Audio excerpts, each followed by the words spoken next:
My name's Prumihimo and I am the inventor of the Prumihimo Disk, which is a variation on disc braiding. And this video really is for people who've already got a Prumihimo disc or perhaps who'd like to buy one.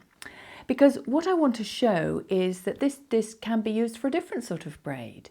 And that's been the fun of this invention. I developed this disc to make a specific braid that was good for jewellery making. But now that I have it, I find I can use it for other things as well. So what I'm going to show in this video is how to use the Prumihimo disc to make the 7-cord braid. Now, the 7-cord braid is actually not from a Prumihimo tradition. It's not from Japan. It's probably come from European braiding techniques, most likely English straw plaiting. People have different views on this, but it was never originally done on anything like a Prumihimo disc. But it works extremely well on a Prumihimo disc, and it's now become a very, very popular braid. There are several ways of doing this braid, and some people use a template with letters on or numbers, or maybe mark up their original disc, and those are great ways. I'm just showing a different way, because when I do this braid, I prefer to try to use the rhythm rather than relying on numbers or letters. That's just my preference, and that goes back more to the traditional way that it was done, because its other name is fill the gap.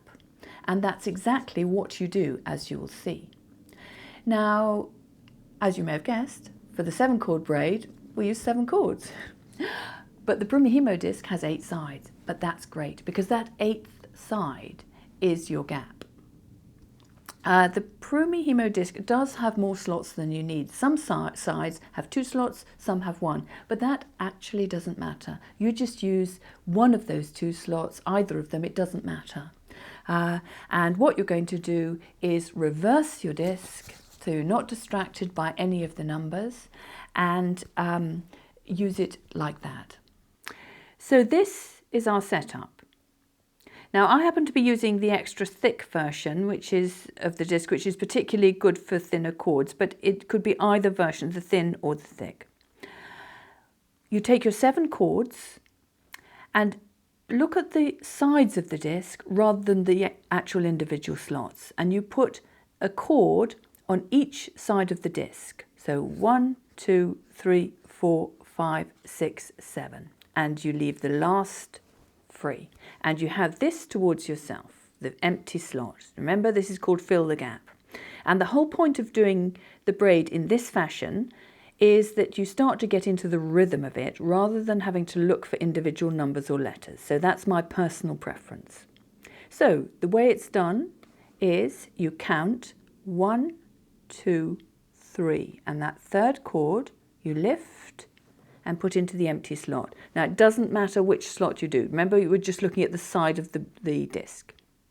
Then you rotate the disc to the shortest distance, which is clockwise if you're doing it this way and you're right-handed. So you again have the gap pointing to you. And it's exactly the same thing again. How easy could it be?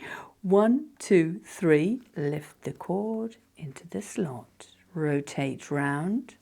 1, 2, 3, lift the cord into the slot.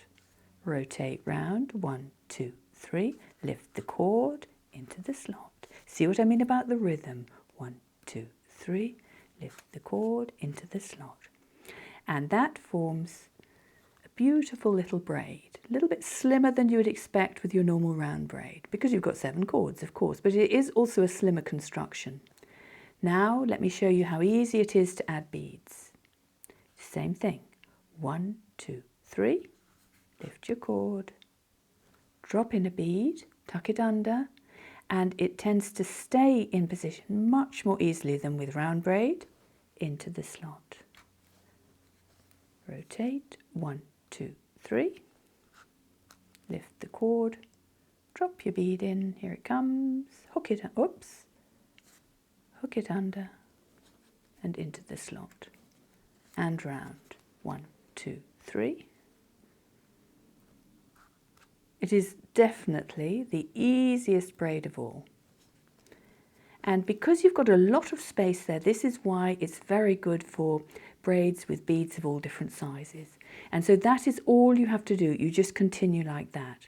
Now, I just want to say something quickly about tension, because with the Prumihimo disc, you often use thick and thin cords. So you might find that the cords where your thick cords go normally, the slots have become a little bit stretched. So if you find you're not getting full tension on all of these, there are two things you can do. You can either use weighted bobbins, or you can just thread a nice heavy bead onto those cords that are just slipping a little bit. So that's a tip for that. What about if you're left-handed? How does it work then? Well, quite simply, you do the opposite. So what you have to do is you start again with the gap in front of you, and you simply count to the left-hand side, 1, 2, 3, and you lift that cord. Now, I'm actually going to be reversing what I've already done, so don't worry about what's happening in the middle. I'm just showing you the motions. And then I bring that the shortest way round to myself. So I've got the gap in the front, 1, 2, 3 to the left, and so on. And of course, that is also how you undo the braid if you need to reverse braid. So that is quite simply what you do, and you just carry on until the braid is the length you want. So I hope you've enjoyed that. I hope you've enjoyed learning the 7-cord braid and seeing how you can use your Prumihimo disc for that. Why would you want to use the 7-cord braid? Well, it just gives you a bit of variety. It's a slimmer braid. It can be made to look very much like the sort of braid that you might make on the round disc, the round braid or Congo gumi. Or it can be used to make something much more elaborate like this, because it's a braid that's very accommodating of all sorts of different shapes and sizes of beads. So have fun experimenting with this. And if you like experimenting, then the Prumihimo YouTube channel is definitely the one you should be coming to visit, because I've already got loads of videos showing you different ideas of what you can do with Prumihimo, and I've got lots more ideas too. So if you're interested, please do subscribe. That helps me because it lets me know that people are interested. It lets me know who's following me. It also helps you because you're notified when I put up a new video. So until then, bye.